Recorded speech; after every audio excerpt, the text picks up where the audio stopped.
Olá, hoje o nosso assunto será a respeito de manejo do acesso difícil no tratamento endovascular dos aneurismas de aorta.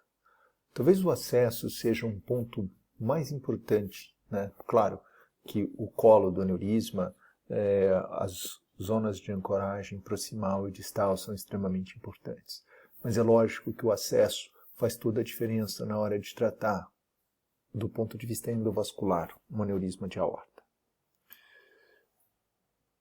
Eu não tenho nenhum conflito de interesses a respeito desta apresentação, mas talvez o ponto mais importante seja o planejamento, né? E aí, essa aula vem muito na importância do planejamento, porque através do planejamento, através dos erros dos outros, é importante que a gente consiga melhorar os nossos resultados.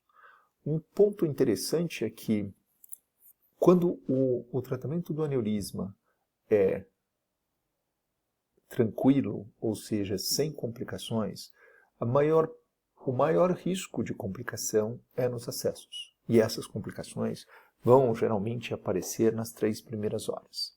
Portanto, é sobre isso que nós vamos falar, né? Sobre os problemas que podem acontecer nos acessos e algumas soluções, focando principalmente nas artérias femorais e nas artérias ilíacas. As complicações que podem acontecer no acesso são geralmente por um planejamento inadequado.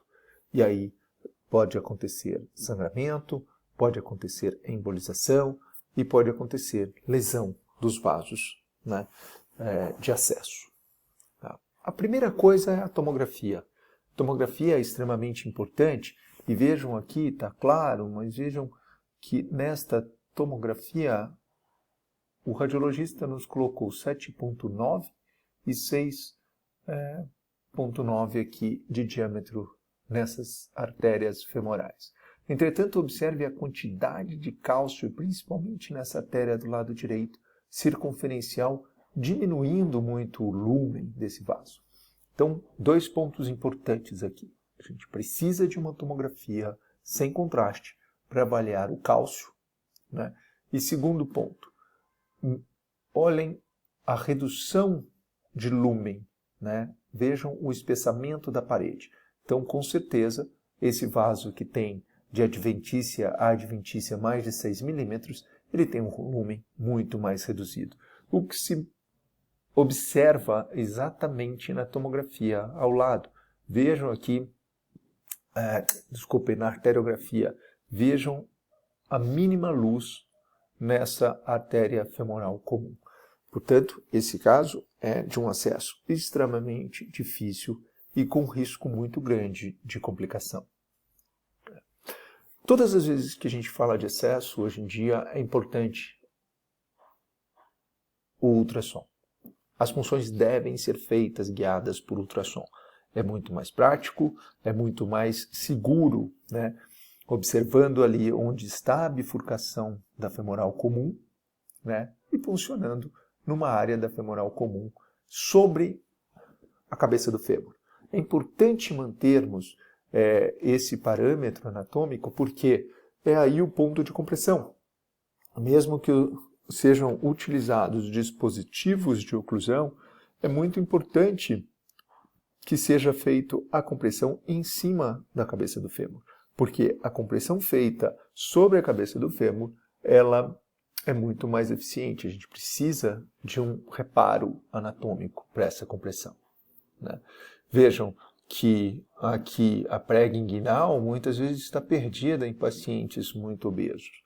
Portanto, mais uma vez, para lembrar a importância do ultrassom. E vejam esse caso, né, com placas na femoral comum, placas na bifurcação, na origem da femoral profunda e na origem da femoral superficial. Talvez esse caso não seja o caso mais interessante para fazer uma técnica percutânea, e sim fazer uma ignotomia, já aproveita, faz a endarterectomia e sobe a prótese por uma visão direta. Visto aquelas exceções, hoje a nossa primeira opção é fazer percutâneo, ou seja, apenas os furos. E aí, para fazer percutâneo, é importante, né, que a gente evite a bifurcação e que a punção seja feita na artéria femoral comum, e de jeito nenhum na artéria femoral profunda ou na artéria femoral superficial. Então vejam aqui, pontos importantes para o acesso percutâneo. A punção ser feita na artéria femoral comum, na parede anterior, guiada por ultrassom, e às vezes, se tem dúvida, a gente checa com angiografia. Por que não a punção na artéria ilíaca externa? Primeiro, que ela já está acima do ligamento inguinal, e aí a compressão sobre a cabeça do fêmur é ruim. Lembrem-se que se isso sangra para o reto peritônio, no reto peritônio cabe um volume extremamente grande de sangue, né? Além disso, para alcançar a ilíaca externa, a nossa punção vai cruzar o ligamento inguinal e muitas vezes, se usarmos o perclose, o nó não vai chegar na parede da artéria, ele vai parar no ligamento inguinal, né? E de novo, o sangramento retroperitoneal não é visível até que esteja com volume muito grande.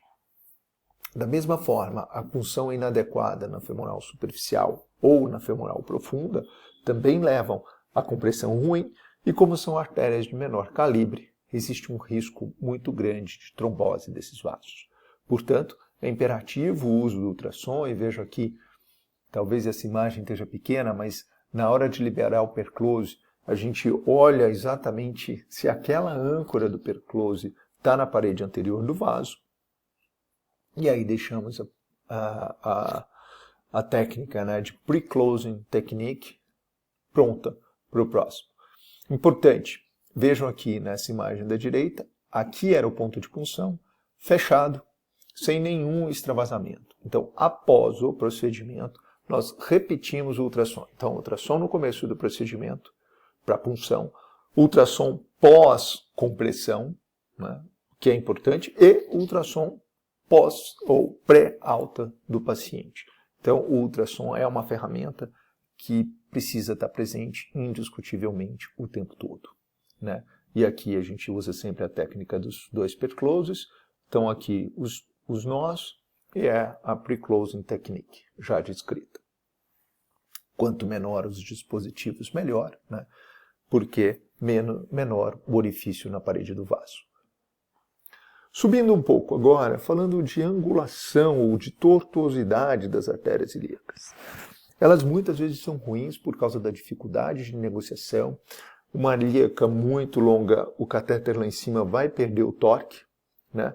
E aumenta o risco, a hora que a gente vai subir com a prótese, de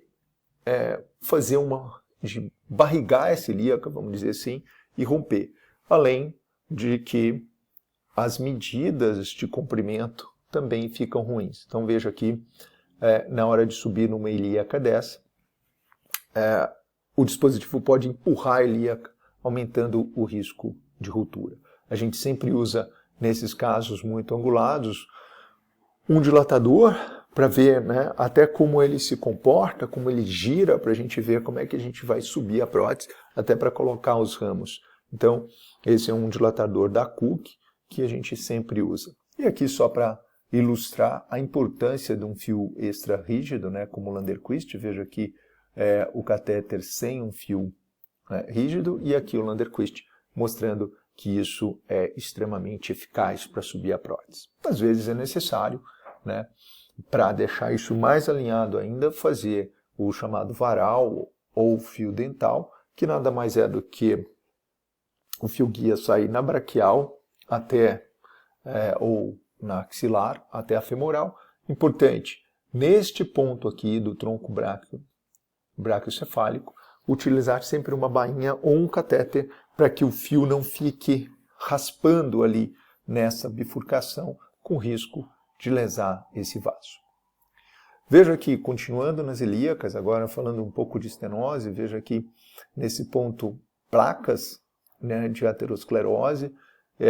Nesse momento a gente precisa de duas coisas. Primeiro, baixo perfil. Segundo, às vezes a realinhar com o stent ao final do procedimento. Veja aqui um Minecraft, um perfil extremamente baixo, hoje saindo do mercado, mas a Excluder e a Minus tem perfis baixos que a gente pode utilizar também, né? Veja um controle com o stent posicionado aqui aos 18 meses pérvio.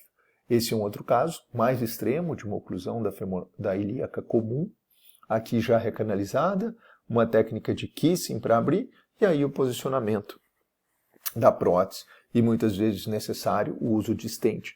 Como neste caso, se você tem o cone beam, não deixe de usar o cone beam CT.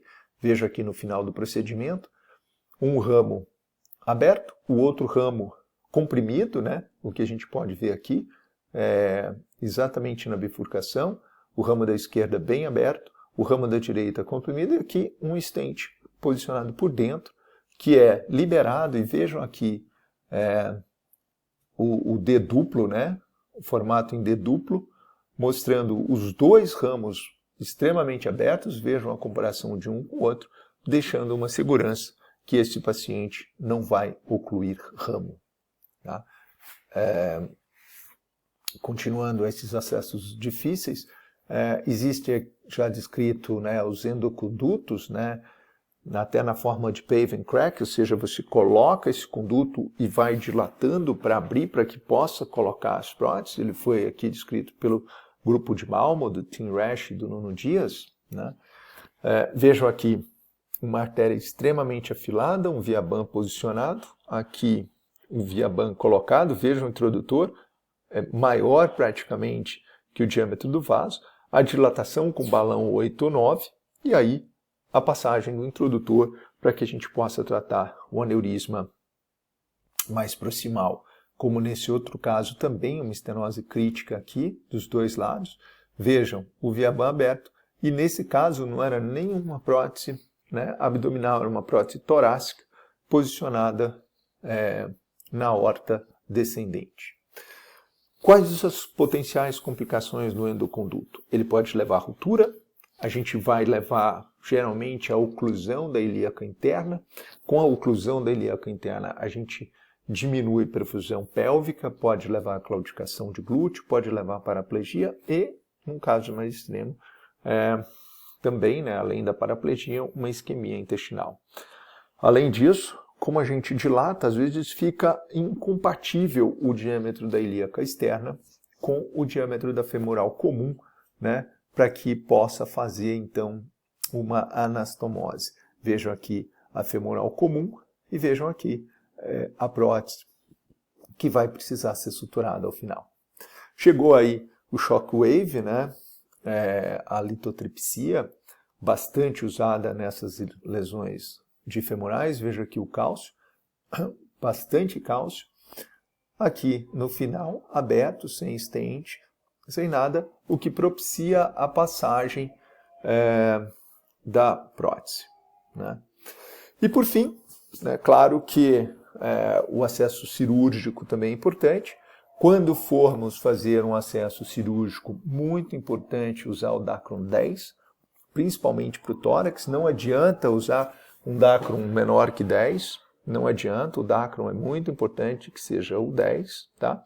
Faz-se a anastomose, e aqui o Dacron sendo exteriorizado, coloca-se uma pinça no Dacron distal e funciona exatamente esse Dacron.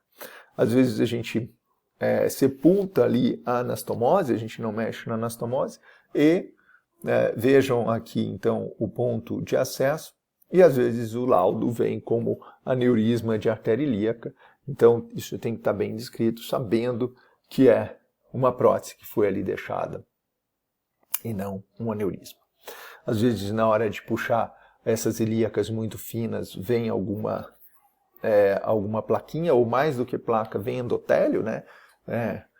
Podendo ser uma intimectomia, e isso a gente tem que observar para ver se não há nenhuma trombose posterior, mas o mais catastrófico é a ruptura, né? E essa ruptura geralmente acontece na bifurcação da ilíaca comum, a ruptura é geralmente na origem da ilíaca externa e geralmente acontece na hora de tracionar a prótese, né? Então vejo aqui uma ilíaca externa